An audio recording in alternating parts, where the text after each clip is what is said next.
गाइजहरु नमस्कार सबैजनालाई। यतिखेर हामी कालीकोटको एकदमै प्रसिद्ध गुफा किला गुफामा आइरहेका छौँ। हामी किला गुफा नगरपालिका अन्तर्गत यो धनाडा बाटो चाहिँ नि 10 मिनट खोलातिर हिँड्नुपर्छ। जो गुफा हेर्नका लागि गुफाको अवलोकनका लागि हामी आइरहेका छौँ।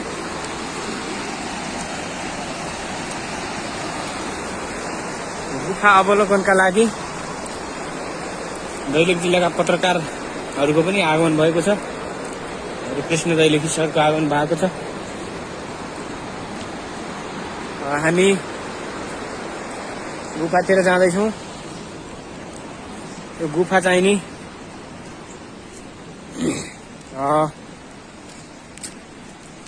यो नदीको किनारमा रहेछ। केही जीव जन्तुहरू पनि छन् कि भन्ने हामीलाई यो डर पनि लागिरहेको छ। आदरणीय महानुभावहरू, यो किला गुफा नगरपालिका अन्तर्गत पर्ने गुफामा हामी प्रवेश गरिरहेका छौँ। यहाँ थुप्रै पार्टी वनभोजहरू भएर यहाँ एकदमै सुन्दर एकदमै रोमाञ्चक दृश्यहरू पनि यहाँ हेर्न सकिन्छ। थुप्रै गुफा धेरै भित्रसम्म हाम्रो पत्रकार महोदय गइरहनु भएको छ।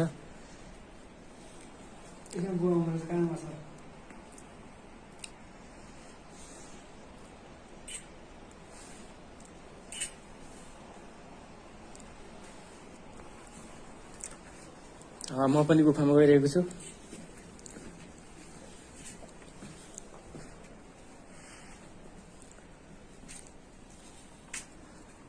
आदरणीय महानुभावहरू, यता कति टाढा हो भन्ने थाहा छैन हामीलाई। धेरै भित्रसम्म छ। यहाँ टर्च बालेर हाम्रो पत्रकार महोदय अवलोकन गरिरहनु भएको छ।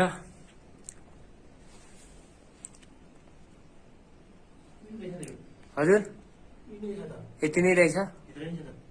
ए टुङ्गियो होइन।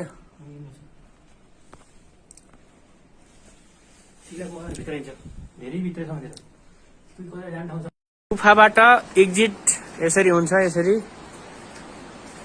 नगरपालिकाले लगानी गरेर यहाँ पदमार्ग पनि बनाएको रहेछ।